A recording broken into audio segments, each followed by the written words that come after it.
Okay, kia ora koutou, good morning everybody. Welcome to the Audit and Risk Committee meeting 1 October 2025. I'd like to start with Karakia, please, and Councillor Southworth will lead us in the Karakia. Thank you. So, whakataka hau. Whakataka hau ki te uru, whakataka hau ki te tonga. Kia mā kina ki uta, kia mā taratara ki tai. E he aki ana te atukura, he tio, he huka, he hauhu, ti hei, mauri ora. Kia ora, thank you. Well, good morning everybody. Welcome to everyone present, including the two councillors that we have online, Councillors Ward and Scott. And welcome to the management team, the extended management team that we have here today to help us with our discussions on the draft annual report, and welcome to Audit New Zealand, our guests who are here also. We do have one apology received from Chair Pauling. Are there any other apologies? No, thank you. We'll note that apology. Are there any conflicts of interest on any of the items in today's agenda? No. There have been no requests for public forums, deputations or petitions. Is there any extraordinary or urgent business that's not already on the agenda? No, thank you. Okay, and we have received no notices of motions. So we'll move to confirm minutes, please, and we're going to confirm both the public and the public excluded minutes at the same time to avoid the need to go into public excluded separately. So are there any matters of accuracy relating to the minutes of the meeting of the 7th of August 2025 that anyone wishes to raise? If not, can I please have someone move to confirm both the public and public excluded minutes? Thank you, Councillor Hedge. Thank you, Councillor Southworth. You moving? Yes. All those in favour? All right, thank you. Carried. Okay, very good. That takes us to the one substantive item for today, which is item 8 on the agenda, which is the review of the draft annual report for the 2024-2025 year. And I'd like to ask Carmen Marsh, the Organisational Performance Manager, to introduce the report, along with Lee Griffiths, the General Manager Hazards, and Grant McKenna, General Manager Finance and Assurance. And Chantel Ganetsky from Audit, you're welcome to come to the table too. So if the four of you would like to move forward, please, and then I'll hand over to Carmen just to start us with a discussion as per the papers, just around where we're at with the draft annual report. As I mentioned earlier, the draft annual report really has two key parts to it, the service performance measures and the financial report. Keen to focus on the service performance measures first, and then we'll talk in more detail about the financials. So welcome everyone. Thank you for the hard work you've put into preparing this draft annual report, and I'd hand over to you, Carmen, please, to talk us through. Thank you and good morning. So we're pleased to present the Council's draft annual report for 24-25 and the draft annual report summary. So these documents have been prepared as per the requirements of Section 98 of the Local Government Act 2002. So I'll briefly comment on the format of the new annual report and our overall non-financial service performance. Then Lee is here to provide an update on Service Measure 19, which has been one of the service measures focused on during the audit process this year. Grant is here to speak to the non-financial performance, and following which Chantel will provide an update on where audit have got to with the audit process. We also have a number of staff in the room that can answer questions that any committee members have.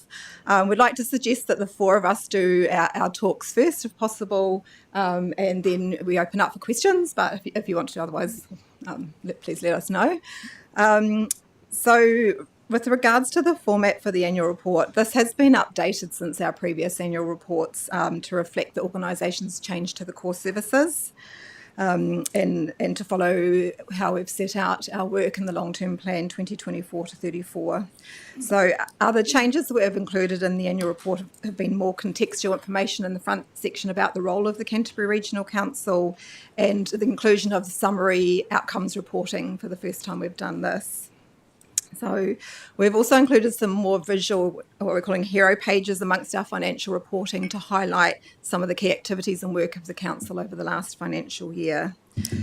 The annual report summary itself is consistent with our previous annual report summaries.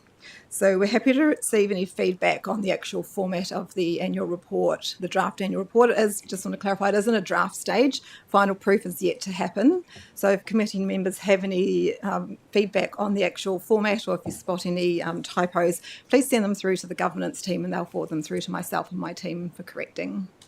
So yeah, just to reiterate, it is a draft version, the latest draft version, but the final proofing is still yet to happen. So just briefly with the non-financial performance, this focuses on our service measure performance and key highlights throughout the financial year. So of the 33 service measures that we're reporting on in 2024-25, 30 of these were achieved, which gives an overall achievement rate of 91%. This is the same as the provisional year-end results that we reported to the Regional Delivery Committee on the 13th of August. And at that committee meeting, we advised that service measures 1 and 10 in the Environmental Regulation and Protection Core Service would not be achieved for the financial year, and service measure 32 in the Public Transport Core Service would also not be achieved. So there is no changes from what we've previously reported through to the Regional Delivery Committee. So as part of the audit process of our service measures, Audit New Zealand have audited 6 service measures that are deemed to be the material measures. So these were service measures 1, 2, 6, 10, 19 and 28. As mentioned, a particular focus has been on service measure 19, which is the percentage of stop banks, river berms and fairways of our 6 major flood protection and control schemes that are inspected annually. So this has been a particular focus of the audit, and Chantel will speak to this, Audit New Zealand's views on this later on. But I'm going to hand over to Lee just to provide more context and information on this service measure and the work that sits behind it. Thank you. Good morning. I'm just going to give, as Carmen said, a little bit of context and insurance around our asset management work. So the Rivers team takes the management of our assets really seriously. We've got 867 million of them, and we've been working really hard over the last year in particular to lift our performance in asset management. It's included collaboration at a national level with other councils to share resources, unite on opportunities and strive towards national consistency, which is really important for attracting further central government co-investment. In Canterbury, we've had an increased focus both in the field and in the office, and inspected over 92% of our critical assets. And I just want to give you assurance that I'm 100% confident those inspections have been taken out both in the field and in the office. So we were, I use the word a little surprised in the audit to find a small but very important data quality issue that's raised a few questions around appropriate evidence to prove we've done those audits. The audits overall, I'm confident, have been done to a high standard, and the intelligence from them has informed our future work programs that we're building both for the immediate term as well as the next 30-year infrastructure strategy. Short term, we're working with our digital teams to make some tweaks to processes to ensure we don't have the same issue this current financial year. So we're actively working on how we can ensure that we capture the data in an appropriate way to have better evidence next time. And we're also standing up a dedicated asset management team within Rivers to provide additional support to the staff across the organisation. So there'll be a new team leader of asset management advertised this week. I think it's going up. Long term, we do note that our software needs replacing. It's important to everything that we do. And we are working concurrently to see what would be the best solution for that, because it is coming to its end of life, and issues such as this highlight why we could possibly do a little bit better, noting what we've got is all right for now, but we're looking at other opportunities there. I think that's me. Right. Moving on from the non-financials to the financials.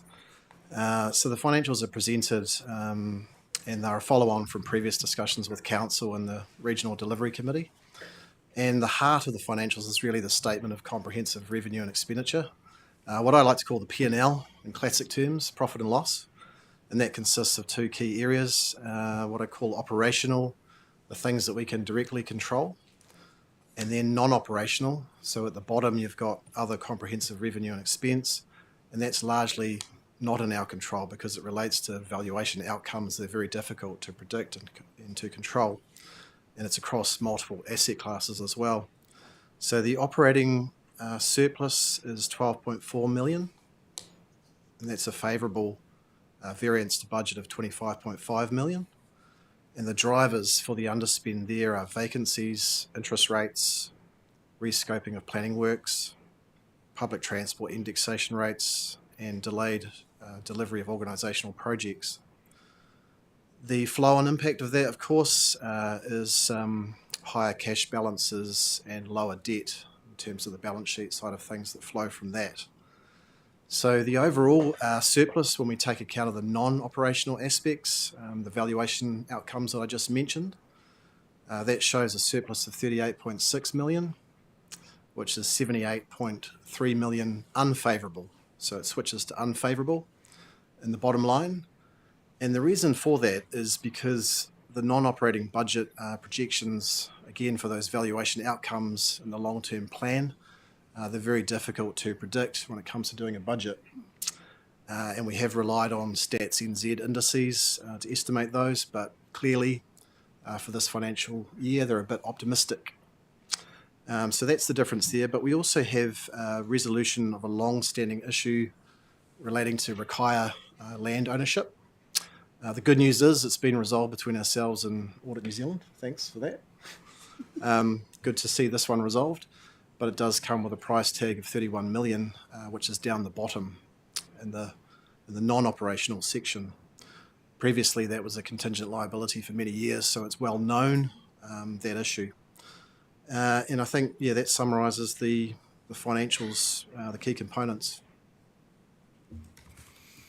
Okay, so thank you, management team. I think that summarises both the non-financial and financial draft numbers and detail that we have in front of us. I'll just hand over now to Chantel. Please let the councillors know about where we're at with the audit process on both those aspects of the annual report, and then we'll open up for questions. Thank you. Good morning, everyone. So the audit is 95% complete, and we're working on the last few areas to close out. We've had a great working relationship with management this year. We've held weekly meetings, which has been fundamental to the progress of the audit, to be able to sort of come and sit in front of you today and say that we're 95% complete with the audit. The list of outstanding items currently is the outcome on Service Measure 19. So although we've completed our audit work on that, we will be taking a paper through to what is called an opinion review committee within Audit New Zealand to confirm the fact that we are likely to express a qualified opinion over Service Measure 19.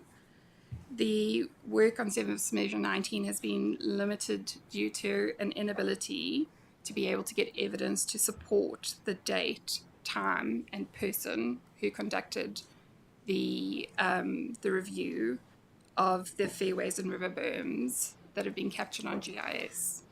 The report as it's generated for all three of those factors, potentially about 40% of the population has a null total in each of those columns, and therefore we can't verify whether or not the assessment was done during the financial year or not, whether it should be counted in terms of the percentage that's included in the annual report.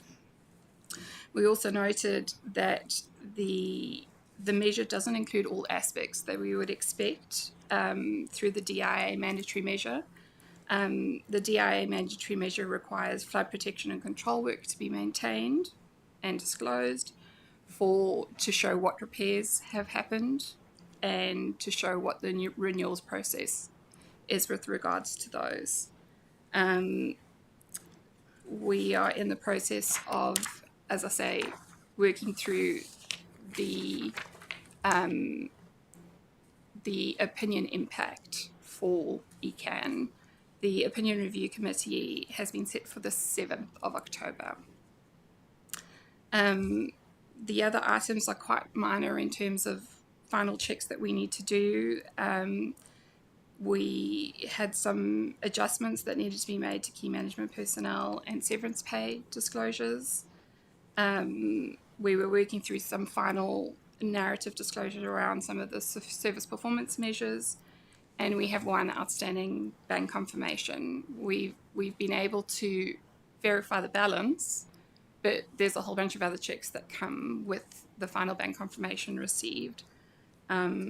So this hasn't been through any lack of effort from audit or management trying to get hold of that bank confirmation. As this is sort of the final draft, we will still have our final review that we'll do over the annual report in total. We've got some final tidy up coaching notes on the file, none that will impact the numbers that you're seeing in front of you today. And we still need to work through the summary annual report and debenture trust. So that's sort of the high level item. If you're comfortable, I'll take you through the key areas that we identified as focus areas through the annual plan and tell you what the outcome of that is. Yes, please. So the first key area of audit focus was the risk of management override. To address this risk, we've tested the appropriateness of your journal entries. We've performed unpredictable audit procedures. And we have reviewed changes to any accounting policies, evaluated any significant or unusual transactions. We've assessed accounting estimates, and we've investigated any one-off or non-reoccurring transactions. We did not find any evidence of management override of controls, and that would result in material misstatement to the financial statements. So that was a positive outcome.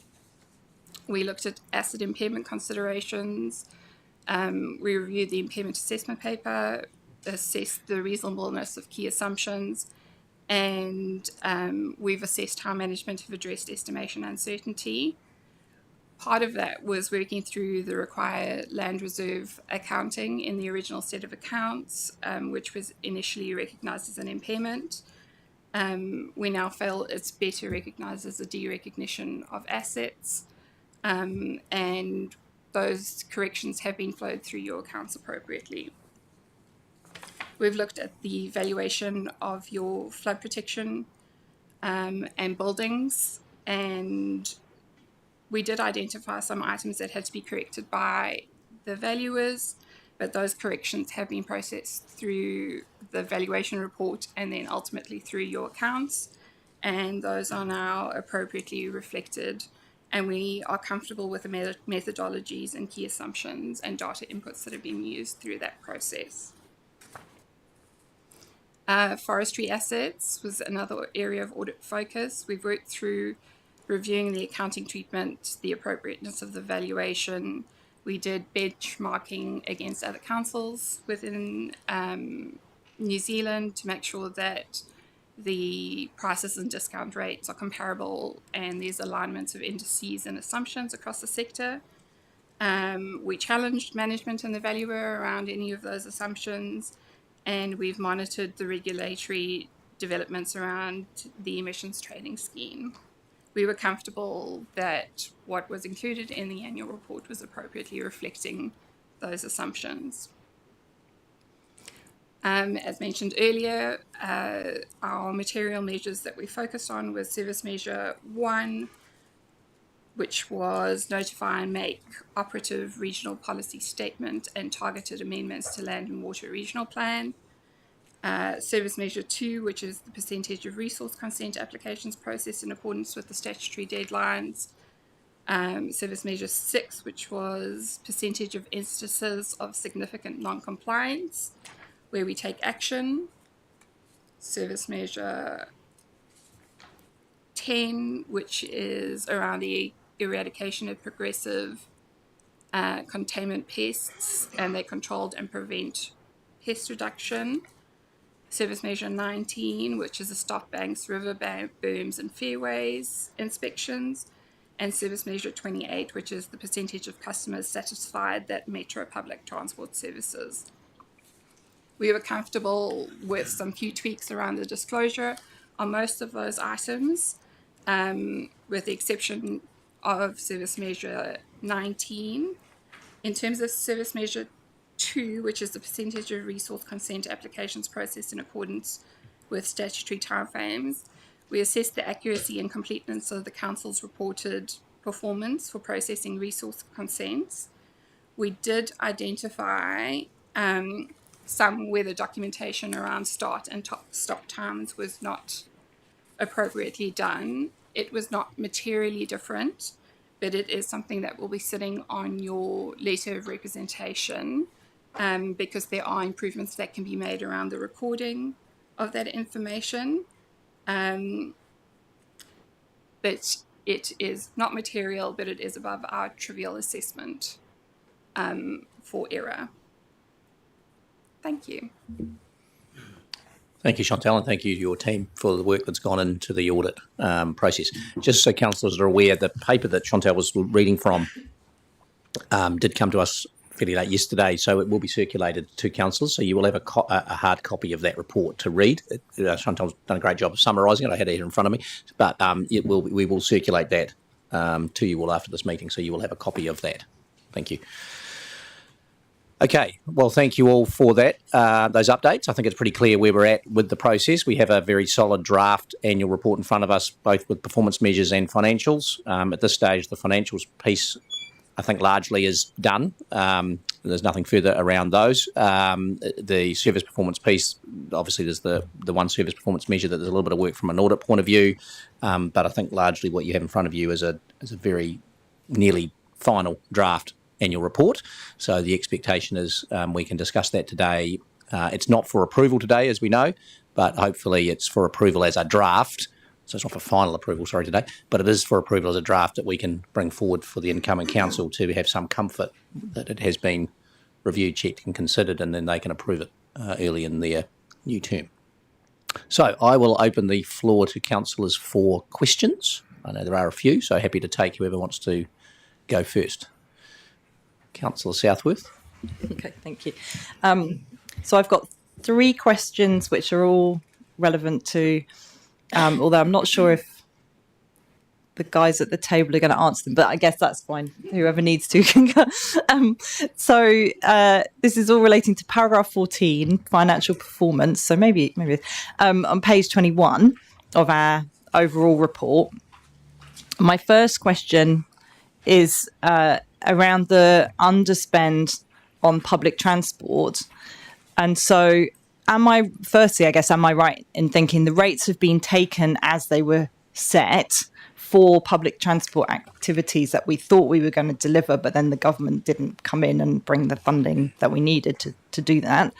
So I think that the rates have been collected and would be specifically for public transport. And if so, is there an opportunity, and would we be looking at potential for purchasing additional EV buses, which I understand there's a bit of a sort of deadlock in terms of we can't import buses that aren't EV, and there's a shortage of buses to deliver on public transport outcomes in New Zealand. So might that be something we could look at, or, for example, putting on trialling some Christchurch suburb express buses, that type of thing.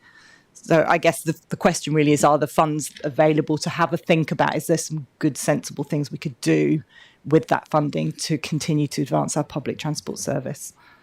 Thank you. Dave, I think, is going to answer that. 2 parts, I think. So, yes, we have collected more, and some of that, as I understand, is some we've collected in anticipation of co-investment, which hasn't happened.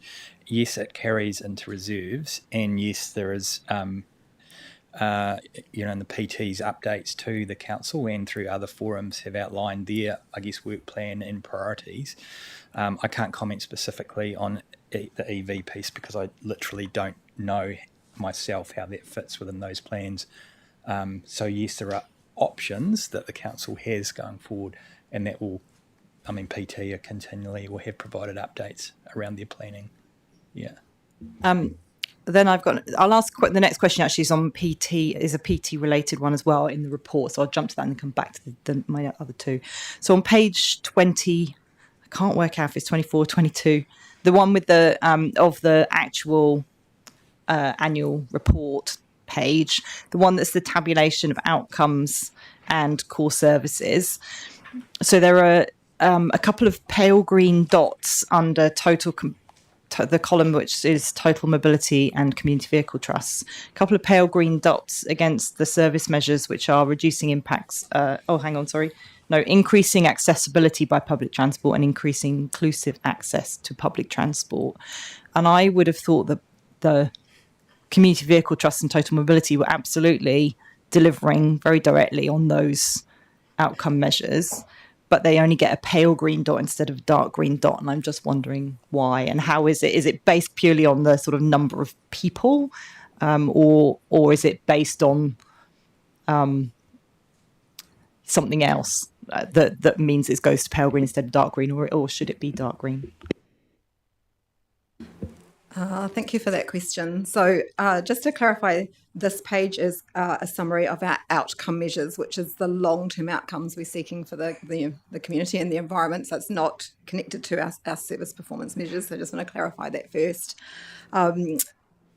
We are still maturing how we do our outcomes reporting. So as I mentioned, we've included a summary of our first outcome measures reporting in the annual report, and I've gone online with that on mid-September. So the big push has been to get to that stage, to be able to do that first round of reporting. We're now just developing an action plan for what phase 2 looks like for our outcomes reporting. So I can certainly pick up your feedback and attention to this as part of the phase 2 work we're going to look at.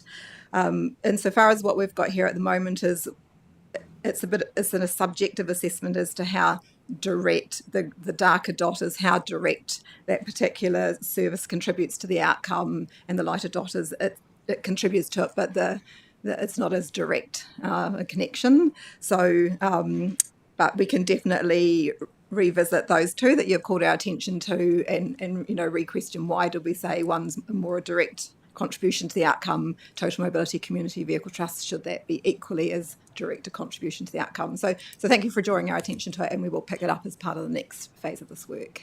Thank you. And I think my concern is that by putting a pale green dot there, it slightly diminishes the significance and importance of those services. And so, I think if it should be revisited, and they seem to me like really clearly to do with accessibility and inclusive access. So that's great. Thanks for looking at that again.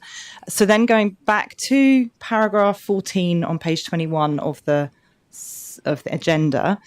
So it mentions that one of the other reasons for underspend is due to a higher than anticipated staff vacancy rate. And I'm just wondering, are we now, obviously everything's always written slightly in the past, and I've seen that there's quite a push in terms of advertising and getting staff in.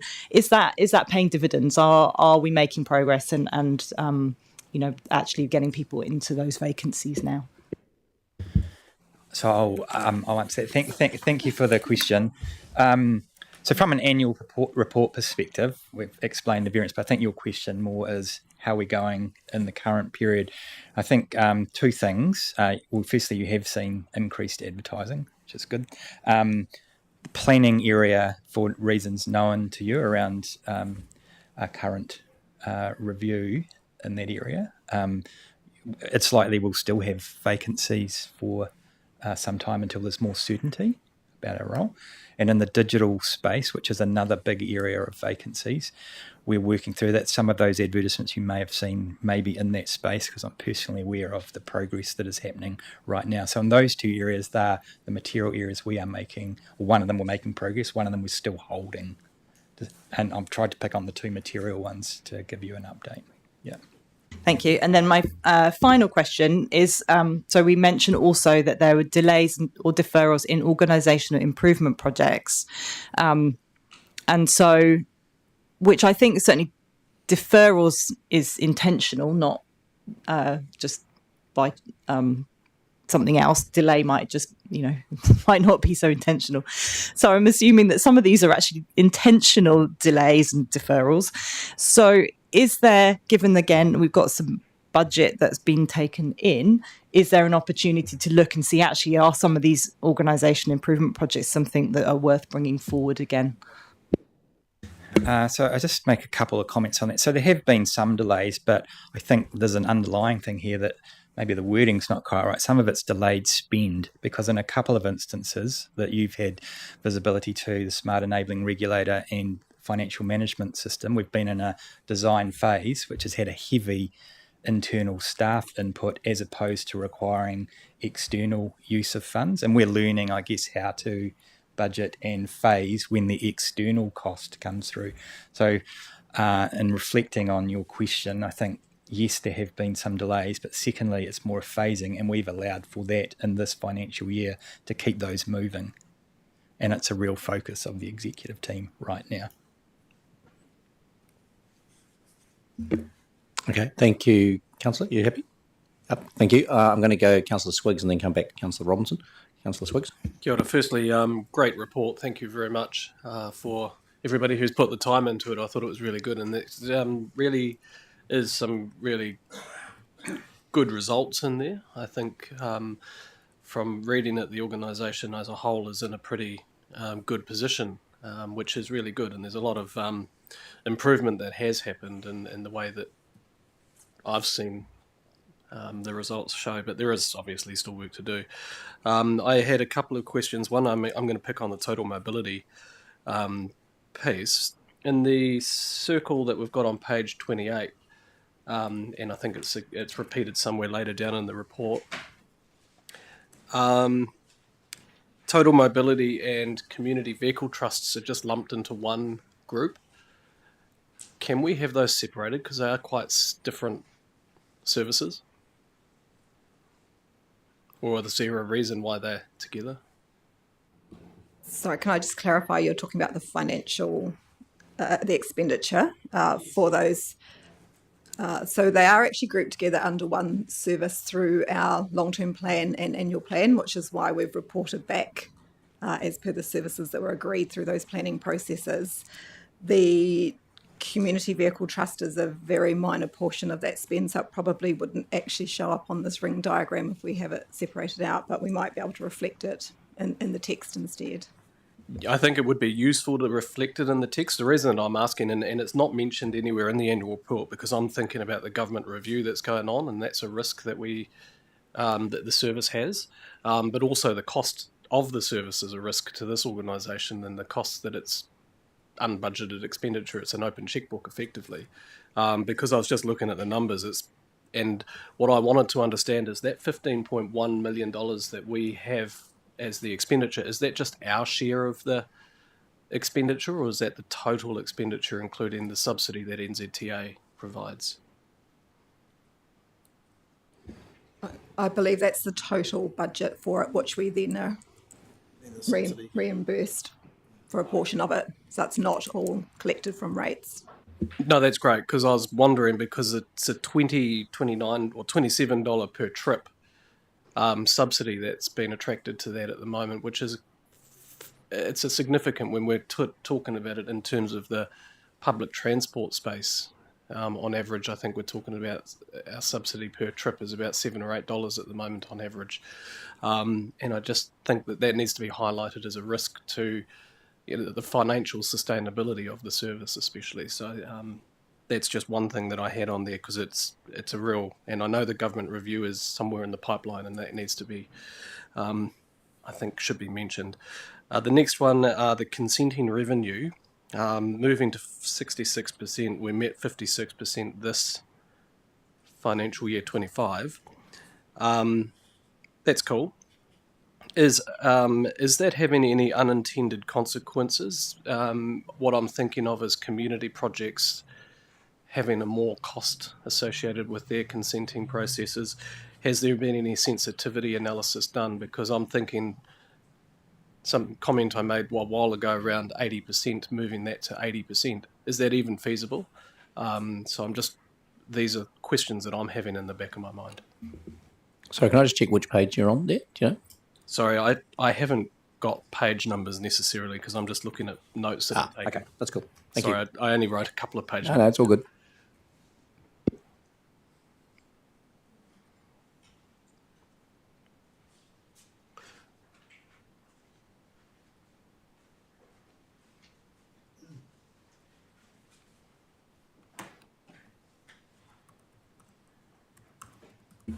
Kia ora, Councillor, through the chair.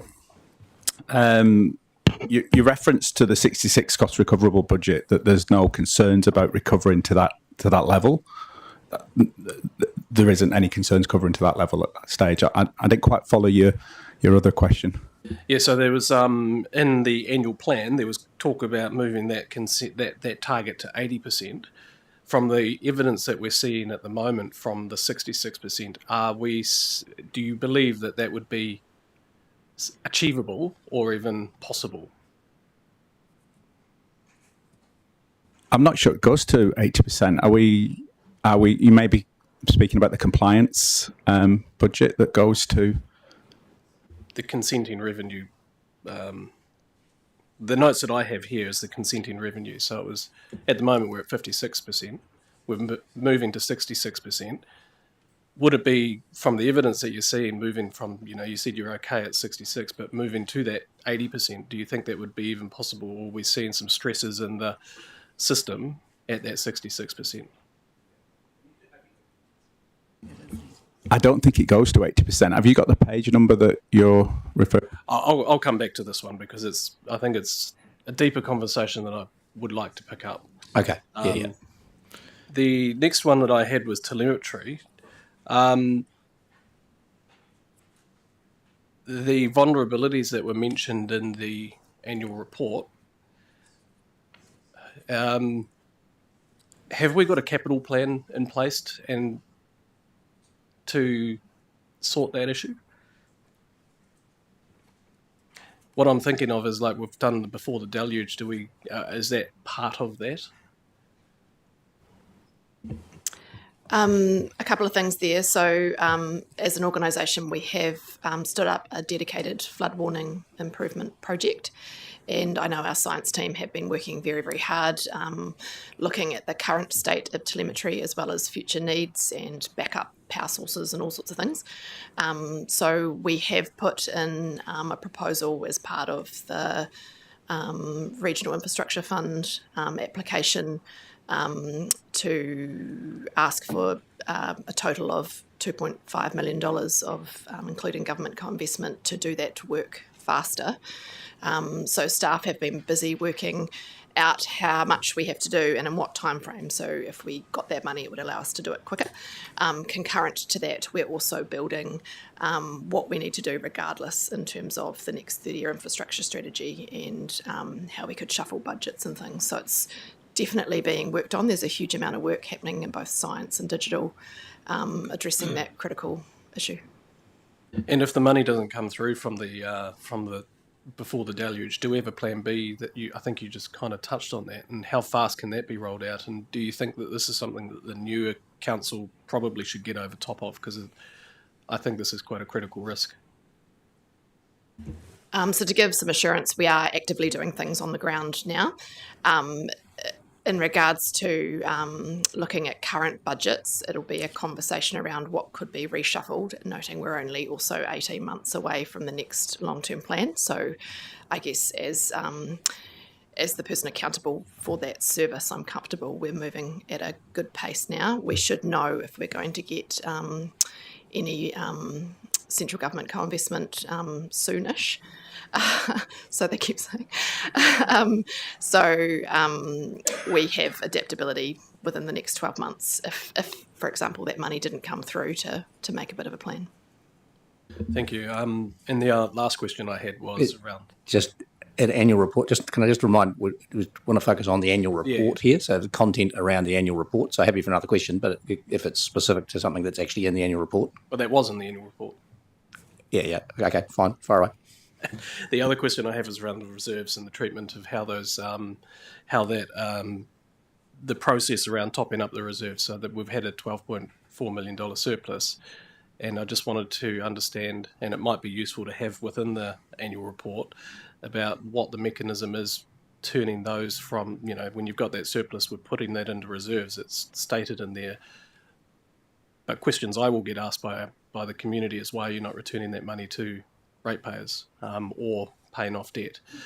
So I haven't seen necessarily what the justification is about why it's going to reserves. It just says, well, great that we've been able to top up reserves. So can we have that somehow into the report, or is there a mechanism where councillors make a decision about that at some point in time in the future? I think it's a very good question. The question, I guess, is, has it actually been formally decided that it is going to do put into reserves? And if so, could we reference that? Or is there a reference to a Treasury policy of some description that would reference as to what happens to a surplus? Because it is a fair question that people reading the report might ask. Yeah, thanks for the question. There are two steps there. The first step is the natural flow of a surplus through to reserves, so that really happens by default. The second step is, how do we use those funds? How do we use that surplus? And there's a number of factors there. So if we have excess cash, we'll typically pay down debt as a priority. But if it relates to rated revenue, then that's ring-fenced for that purpose, so we have to use it for that purpose. If it relates to general, then there's more flexibility. So there's a range of factors, and it does come down to our Treasury policy and how we typically look to enact a use of a surplus. Whether we go further and disclose that sort of detail in the annual report, I guess it's a question. Depends how much detail, I guess, we want to go to at that level. That's a good answer, and I appreciate that. From a political point of view, when I share this to the community and I say that we've had a $12.4 million surplus, the first question I will be asked is, why do you not give us a $12.4 million refund on our rates? And so I just wanted to sort of have a better way of having an answer to that, because the way it's written, I don't have an answer to that. Yeah, it's a fine line between reporting an accounting surplus and what might actually happen. For example, if you look at the cash flows, what's the actual cash movement been for the year, which I think is actually negative. So it's about, how's that explained, I think is what we're asking. Dave, would you want to make a comment on that? Are you happy with that? Yeah, I think that's a point to consider. Thank you. Anything further, Councillor? Not at the moment. Right. Thank you. Councillor Robinson? No, thanks for this report and the opportunity too to give a wee bit of feedback on, finalising it. So thank you for that. I've just got a few questions regarding Service Measure 6 for compliance. So whoever can answer that, I'll just wait for the man himself.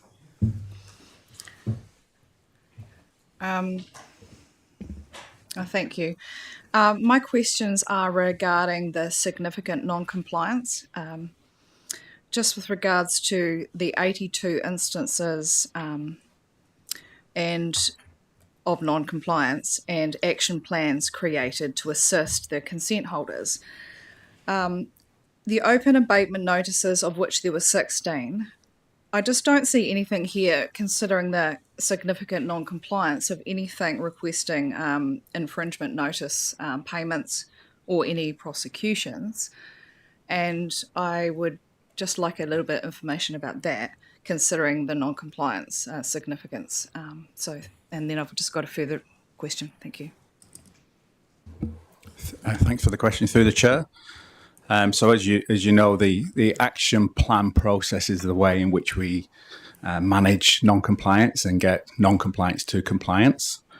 But in terms of your questions on the numbers of additional things that we've issued over this previous year, 24-25, issued 121 infringement notices, 13 were withdrawn or cancelled, and we've had 9 prosecutions, of which 6 were concluded. So that speaks to the total number of infringement notices we've issued over that period and the prosecutions. Is that in here somewhere? I can't see it. I don't think that's in the annual report. We'd normally report this through the new reporting approach through the Regional Hearings Committee, and that's something that we will be in the new triennium bringing that through as well. So we've got our improved dashboard reporting, as you remember, and that information will be contained in there. So we usually break that down through that report. That's all good and everything, but it does say here categories, and the categories are things like drinking water protection zones, simple water takes. It would be really good to see a breakdown of the non-compliance relating to the threshold said here, because my next question is, I'd really like to know the compliance or non-compliance significant in the water zones, considering our recent nitrate emergency. I really think it's important that we have it at an audit level. I'll ask Jen to respond to that. Kia ora. Apologies. Just to clarify, for Service Measure 6, it's about, it's measuring the progress that we've made on our action plans. And so action plans include abatement notices, because abatement notices can tell someone to do something or to cease something. But infringements and prosecutions are not part of a action plan, so we never plan to infringe or plan to prosecute. It's when they don't do what is required, and so that's not included in the measures of this service measure because it's more of a in an immediate event. If an infringement is required because it's so significant, we would do that. But what we're reporting here is on the progress of the action plans, which includes oftentimes an abatement notice to be very clear on the actions that are required to do to resolve noncompliance. And so this is not the service measure where we would report on that. And so as Paul said, we would do that through the Regional Hearings Committee just on a regular reporting. So we can provide visibility of that to Council if that's what's required. It's just not part of this service measure. Okay, thank you. Councillor, you happy with that? Well, no further questions is probably what I'm mainly asking. Okay, thank you. Councillor Reg. Thanks very much for the report. It's really good, and it's very clear, and I like the improvements made, and I found it relatively easy read. Just a couple of questions from me. One of them is clarification of figures in the annual plan versus figures in the audit. I don't know if you've got the annual plan there. The annual plan indicated a forecasted operational budget of 359 million. The annual plan, there's also a statement, this is page 82 of the annual plan, sources of funding, expecting to receive 354 million, and the audit suggesting that our income is 324.9 million. I'm just wondering, was the anticipated money to be received? There's quite a variance between 359, 354 and 324. Was the 354 collected? It just doesn't compute. If you can't answer that now, maybe in the follow-up. Yeah, it may need to follow up. Just looking, Councillor, at the numbers that have come out. So we're on page 89 of the pack, 81 of the actual annual report, I think is what you're referring to here. Yeah. And there are two columns. There's the actual and then long-term plan number. I think if I'm hearing you right, what you're saying is based on the actual long-term plan document you've got, the 323 or nearly 324 million, which is reported in the long-term plan column in the annual report, is different than what was in the long-term plan. Is that what you're saying? Yeah, there just seems to be. I'm referring to the annual plan, and the long-term plan might have been anticipated at 359, but. Okay, we can double cross-check that. Sorry, Grant. I just wondered, Councillor Edge, was that 25, 26 you had there? I just could see it as opposed to 24, 25. Yeah, it says during the 25, this is page 82 of the annual plan, sources of funding during the 25-26 financial year expects to receive 354 million, rates 36%, targeted rates 25, government other grants 24, and user pays 15%. Sorry. That's next year's as opposed to this audited period. Yeah, it's one of those ones. That's how much you're hoping to get in the coming year, not how much you got in the last year. Things are looking up though for next year. Yeah, that's going to. Your question could be how does that increase happen? But that's another question. I won't leave you to ask that. All right. Well, in terms of the comments from, it's really good that you're going to circulate that report to us. The question of the DIA issue. Do they require that information? For example, if there's a major flood event and they, in terms of the proportion of government funding that might assist in recovery, for example, is that one of the reasons why they are interested in the report, or are there specific criteria and we're just not meeting them? There are specific criteria. So there are mandatory measures that are put in place by the DIA across a number of service expectations. Roading, water, flood protection are included there. ECAN is only required or meets the requirement to include the flood protection items, and there's criteria as to when the flood protection is included or not included. There's only one measure in there which speaks to renewal, maintenance and repair, and what they do is they expect a breakdown of those three aspects within the annual report. So it's kind of an assurance that our assessment of the vulnerability issues related to the construction process, considering that it is those are our significant assets, are adequately monitored and checked. Pull out what they've got here. It includes, so the performance measure is the major flood protection and control works are maintained, repaired and renewed to the key standards defined in the local authority's relevant planning documents, such as the activity management plan, asset management plan, annual works program or long-term plan.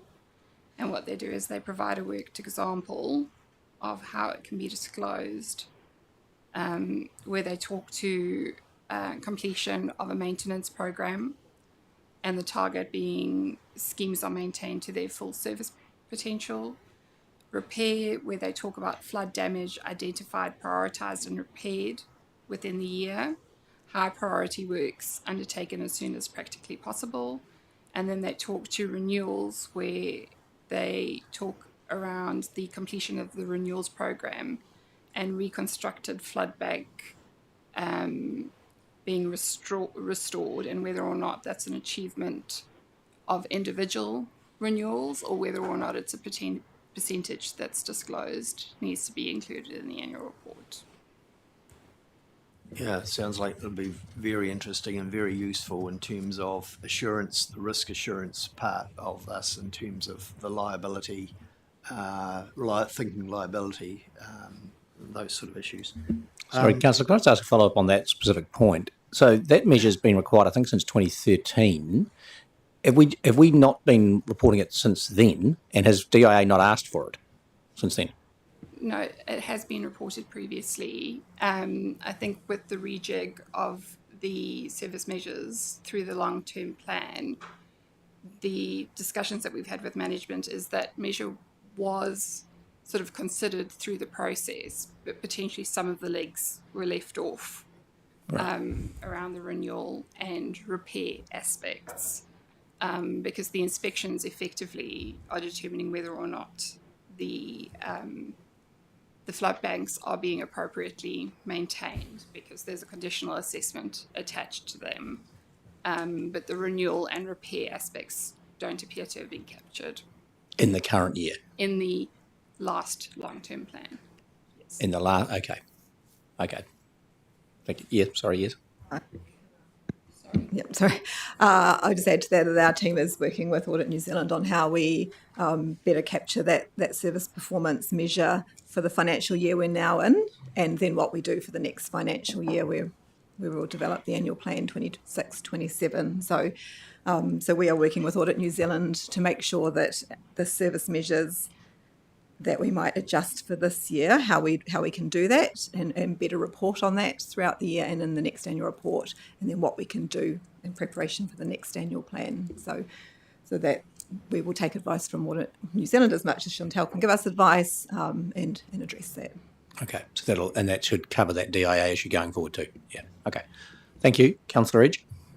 Really, my other question was going to be about just additional information related to the reserves and current, but I don't think it needs to go in the report. I think it's something that the next council, and advice to the next council about, these balances against all these pages on page 130 of those sorts of things. So, and I think that would be a useful thing as a comparative to say, okay, this is the baseline reserve for certain things, and then that issue of the surplus.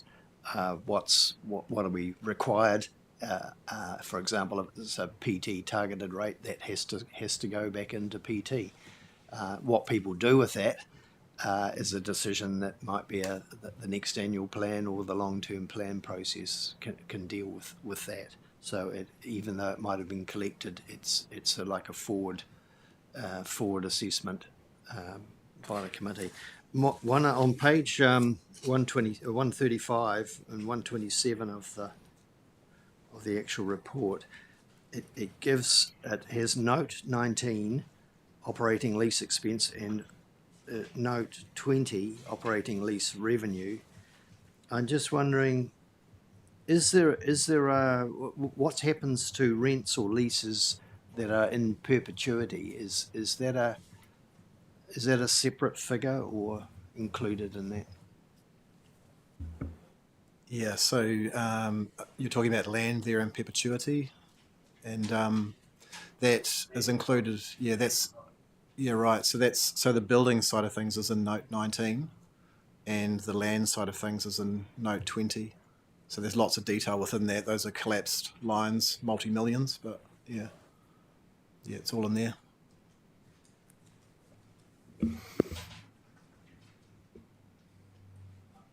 That's fine. Okay, thank you.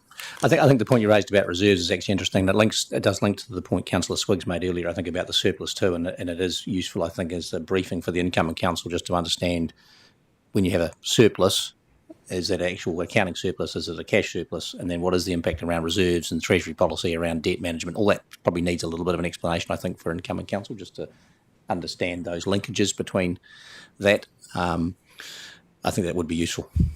Yeah. Okay, I'm going to ask the councillors that are online if they have any questions. So, Councillor Ward, do you have any questions? No, I don't have any questions at this stage. I guess the only one comment, I guess, that we do have quite a few staff vacancies. I mean, we are functioning reasonably well without those staff. Do we need those additional staff going forward? No, it's a $1 million question.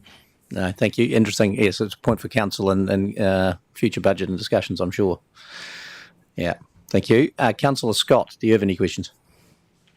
No, thanks, Mike. Look, observing, finding it very interesting. Thank you. Okay, thank you. And Councillor Sunkel? No questions? Okay. Carolyn, not Councillor Risk. Thank you, Mr. Chairman. And thank you for the report. I understand how much work it takes to pull something like this together, and I found it an interesting read. I have some comments and thoughts about some of the language in terms of perhaps tightening the risk framework and maybe even better presenting some of the work of what you've been doing. And some of it, I don't think it will substantially change what you're reporting, but it might change the frame within which you present some of what you're reporting. So I'm happy to have that conversation offline rather than work it through. And I have, as a certified paid-up pedant, some proofreading comments as well. So I'm happy to pick those up offline.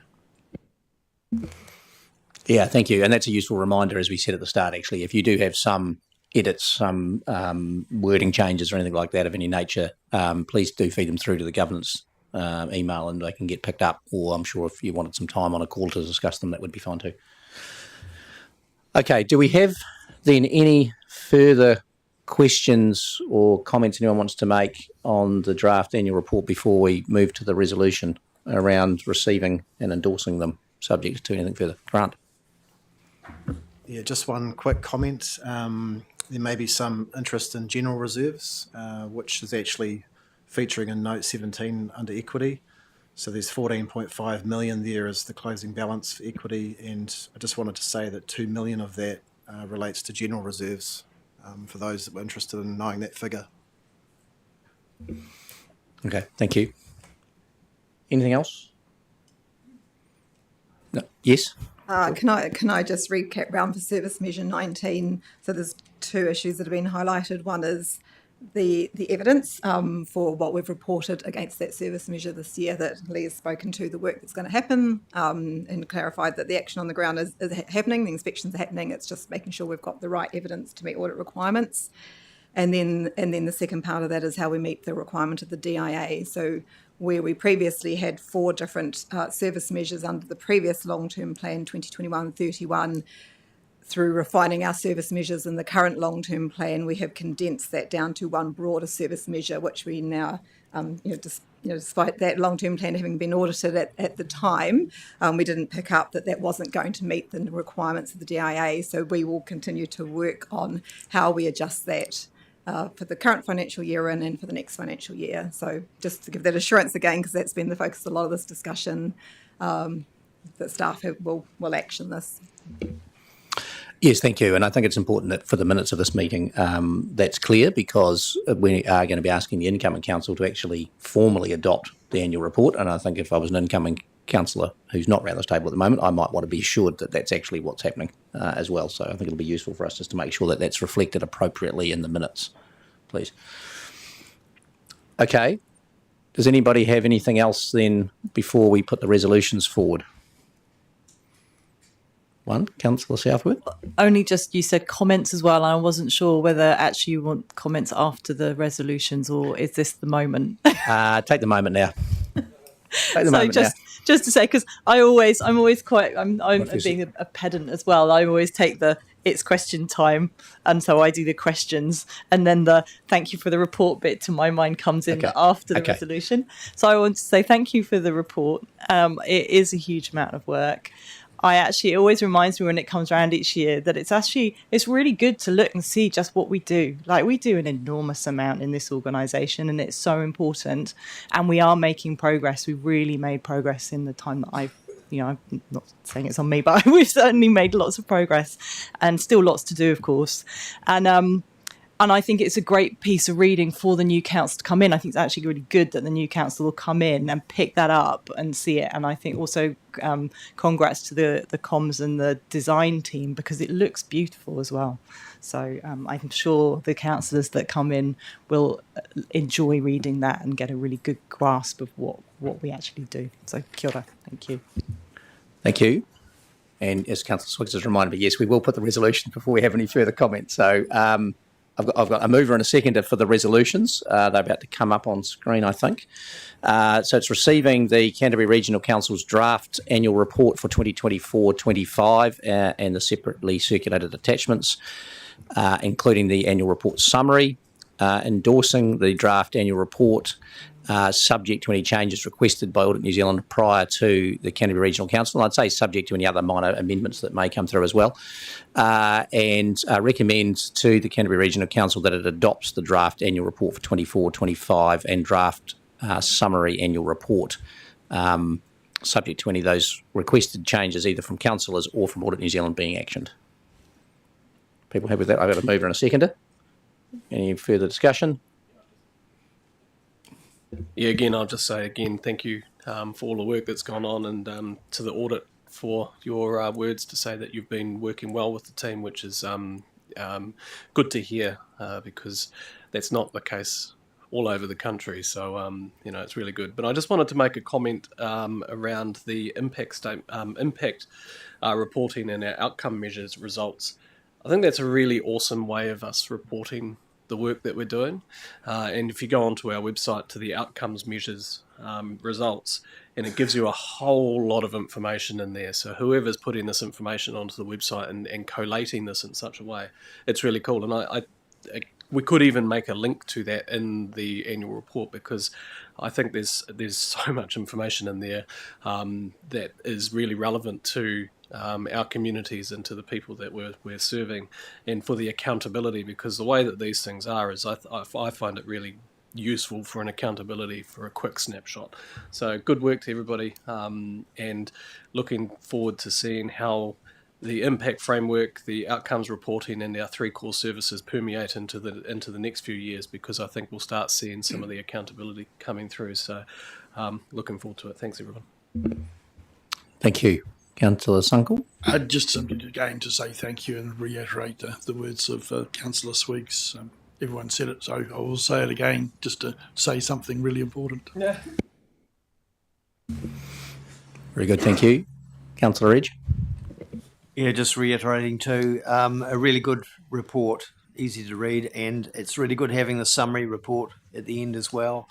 The comments from the chair and the CEO are really good and very clear. Some really great things that we've been done that were done in 24-25, particularly the climate action plan, and going forward some clear direction on that. Christchurch transport plan and the Canterbury regional transport plan.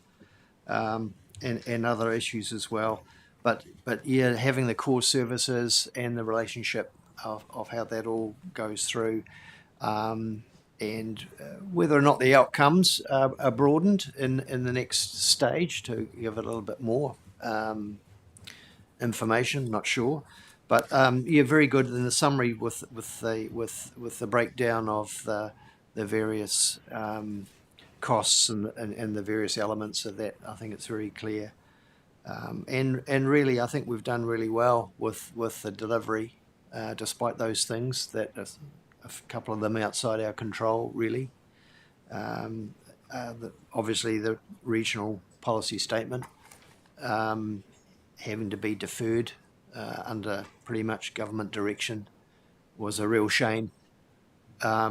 It was a progressive document and would have taken us a long way forward to deliver some of the things that communities worried about, and also align a lot more closely with our core services and the drivers that we have in terms of going forward as well as an organisation.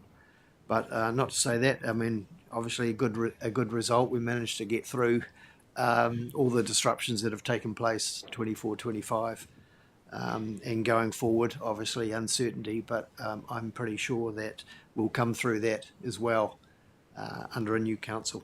Thank you. Thank you.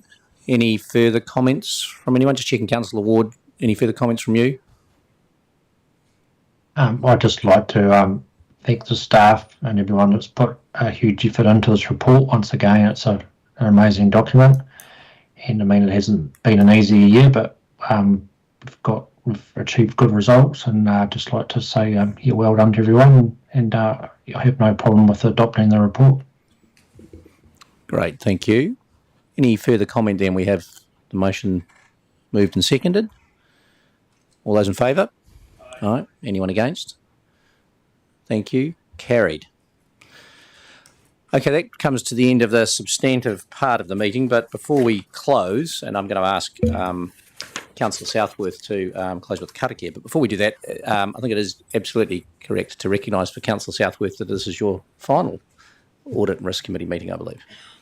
So, look, on behalf of the committee, both the current committee and before my time, thank you for your diligent service to this group and the time and effort you've put in to contribute towards this committee. It is an important committee of council, and that time and effort is very much appreciated. So thank you on behalf of the committee. Thank you. And maybe I don't know if I'm allowed to respond to that, but just to say I'm not sure it was entirely supported me being on this committee. And I have always said that there is an importance in having some diversity of thought, diversity of experience in this type of context and role. And I hope that that happens in the next council as well. So I don't have IOD credentials and all those things, although I may go ahead and get some at some point. But I think that it's a strength to the committee to have the diversity, and I hope that is the case in future. Thank you. Sure. Thank you. Okay, so would you like to close us, please, with Karakia? Yeah, so, unahia. Unahia, unahia, unahia ki te uru tapu nui o tānei.